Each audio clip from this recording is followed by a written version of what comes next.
দাড়িপাল্লা তো জামাত ইসলামী না, এটা ইনসাফের প্রতীক।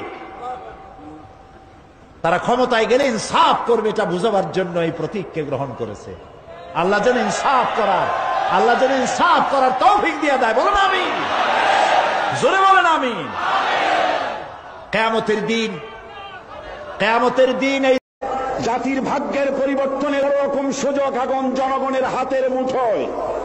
এই বিশাল জনসমুদ্রের উদ্দেশ্যে আমি বলতে চাই, আপনারা কি জাতির ভাগ্যের পরিবর্তন চান?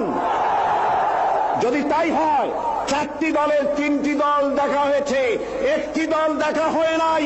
সেই দলটির নাম কি? এবারের এই মহান সুযোগে সেই জামাত ইসলামীকে এই সংসদের ভেতরে কথা বলার সুযোগ করে দিতে হবে। 72-এর শাসনতন্ত্র পুনরুদ্ধারের মাধ্যমে জাতির কল্যাণ হবে না।